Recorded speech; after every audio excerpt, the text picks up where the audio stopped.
আটা ময়দা বা চালের গুঁড়ো ছাড়া খুব সহজে দারুণ একটি নাস্তা রেসিপি দেখিয়ে দিচ্ছি। স্কুল টিফিন বা অফিসের টিফিনে সকাল বিকাল যে কোনো সময় এই নাস্তা রেসিপিটি খেলে কিন্তু অনেক সময় পেট ভরা থাকবে আর খেতেও কিন্তু খুবই টেস্টি হবে।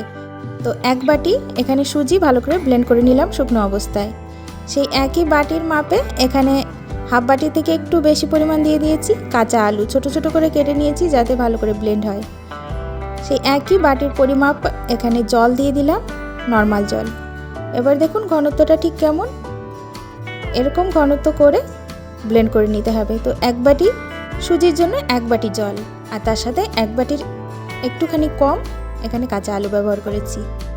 হালকা একটু দানা দানা দেখতে পাচ্ছেন আলুর, তো কোনো ব্যাপার নেই, এর ভিতরে আরও সবজি যাবে, তো কাঁচা থাকলেও গলে যাবে পরে যখন এটাকে তৈরি করব। সবজিগুলো কি কি দেখে নিন। এখানে গাজর, বিট, টমেটো, কাঁচা লঙ্কা আর মটরশুঁটিগুলো কুচি করে নিয়েছি। এবার যে ব্লেন্ড করে রেখেছিলাম সুজি আর কাঁচা আলুটা, সেটা একটা পাত্রের ভিতর ট্রান্সফার করে নিচ্ছি। এখন এর ভিতরে ধীরে ধীরে করে সমস্ত এই সবজিগুলোকে অ্যাড করে দেব। যে কোনো সবজি তার আলাদা আলাদা পুষ্টিগুণ আছে, তাই আপনাদের কাছে যত রকম সবজি অ্যাভেলেবেল থাকবে সেটা আপনারা এর ভিতরে পছন্দ সহ অ্যাড করে দিতে পারেন। লঙ্কাটা আমি পরে ব্যবহার করছি, কেননা বাচ্চার টিফিনের জন্য আমি রেডি করছিলাম, সেজন্য লঙ্কাটা অ্যাড করলাম না। দেখুন বিট দেওয়ার জন্য কালারটা কত সুন্দর হয়ে গেছে। এর ভিতরে কোনো রকম হলুদ গুঁড়ো ব্যবহার করার প্রয়োজনই পড়েনি, লাল লাল খুব সুন্দর একটা কালার চলে এসেছে। হাফ চামচ এখানে ভেজে নেওয়া জিরে গুঁড়ো, হাফ চামচ গরম মশলা গুঁড়ো, আর তার সাথে দিয়ে দিলাম হাফ চামচ চিনি, হাফ চামচ লবণ।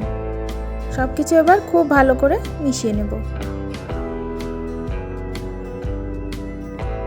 খুব ভালো করে মিক্স করে নেওয়া হয়ে গেছে। সবার শেষে এর ভিতর দিয়ে দেব হাফ চামচ মতো এখানে গোটা জিরে। জিরেটা দিলে এর টেস্টটা কিন্তু খুবই ভালো হয়। আপনারা চাইলে এটাকে অ্যাপাম সেটেও তৈরি করতে পারেন। তো এটা যেহেতু ফুলকো ফুলকো তৈরি হবে, তাই এখানে হাফ চামচ অ্যাড করে দিলাম বেকিং সোডা। খুব ভালো করে মিশিয়ে নেব। আর মিশিয়ে নেওয়ার পর এটা কিন্তু কোনো রকম রেস্টে রাখা যাবে না, সঙ্গে সঙ্গেই তৈরি করতে হবে। তো চলুন সাইডে রেখে দিয়েছি। এখন একটা ছোট্ট তড়কা প্যান বসিয়ে দিয়েছি, তাতে হালকা একটুখানি ঘি বা সাদা তেল দিয়ে দেবো, আর তার উপর একই মাপের 1 কাপ মতো আমি এখানে বেটার দিয়ে দিলাম।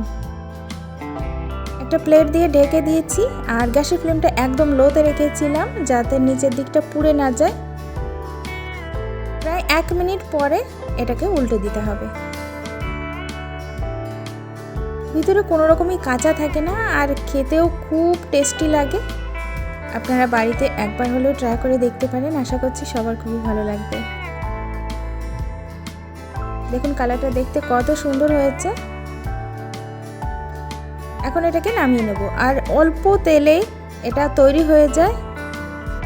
দেখুন বেশ হাফ চামচেরও কম আমি এখানে তেল অ্যাড করেছি। কম তেলে খুবই স্বাস্থ্যকর একটি রেসিপি, যে কোনো স্বপ্নায় আপনারা এনজয় করতে পারেন। এক সাইডটা হয়ে গেলে অপর সাইডটা আবারও উল্টে দেব। এটা তৈরি করতে এক পিস প্রায় 1.5 থেকে 2 মিনিট টাইম লেগেছে। তো দেখুন সবগুলো তৈরি করে নিয়েছি, এখন নামিয়েও নিয়েছি। কত সুন্দর লাগছে, যে কোনো সস চাটনির সঙ্গে আপনারা এনজয় করতে পারবেন। ভালো লাগলে বন্ধুদের সঙ্গে শেয়ার করবেন, আর আমার চ্যানেলে নতুন হলে সাবস্ক্রাইব করার অনুরোধ রইল। সবাই ভালো থাকবেন, আজকের মতো টাটা।